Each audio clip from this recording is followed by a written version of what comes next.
Sasa bodi zangu nazotoa mimi hazina muda.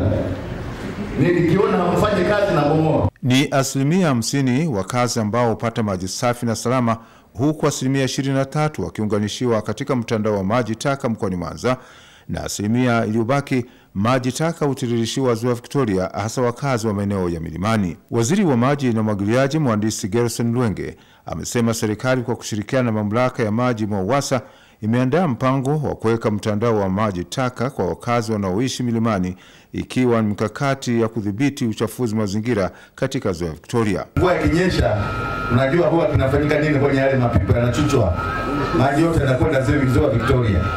Sasa tumeona swala hili ni uchafuzi wa mazingira na tunaleta athari kubwa kwa wananchi wetu. Waziri Mhandisi Lwenge amebainisha kuwa mamlaka ya maji mkoani Mwanza kwa kushirikiana na wizara yake ina miradi 10 ya maji inayotazamiwa kuondoa tatizo la maji katika wilaya za Nyamagana na Ilemela. Na lengo la taifa hili kwamba tukifika mwaka 2020 tuwe na wastani wa 85% upatikanaji wa maji maeneo yetu ya vijijini na 95% upatikanaji wa maji maeneo ya mijini. Aidha, Mhandisi Lwenge anaelezea mpango wa serikali katika maeneo ya kanda ya Ziwa ya kupeleka maji katika miji ya Magu, Lamadi, Misungwi na Mwanza yenyewe. Upanuzi wake iko katika hatua ya mwisho ya uchambuzi wa kupata mkandarasi, na wakati wote miradi hii inangojea kwa hamu kubwa na wananchi. Mkurugenzi wa mamlaka ya maji safi na usafi wa mazingira Mwanza MWAUWASA, katika taarifa yake ya mamlaka kwa kipindi cha miaka 3,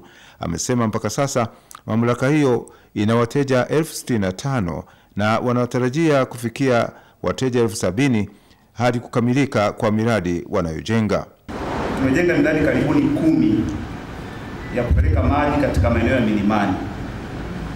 Tutakumbuka kwamba jiji la Mwanza limekuwa na changamoto kubwa hasa katika maeneo ya uwanda wa juu. Mwenyekiti wa bodi ya maji MWAUWASA Christopher Mwita Gashuma na baadhi ya viongozi wamesema mamlaka hiyo imejipanga kuhakikisha Mwanza inafikia malengo ya kuondoa tatizo la maji katika maeneo ya nje ya miji na milimani. Miundombinu ya zamani sana ambayo unakuta mapipe yameoza, yale ni ya kawaida, lakini hao vijana wangu hasa wa engineering wanajitahidi sana kuhakikisha kwamba wanafanya kila mara.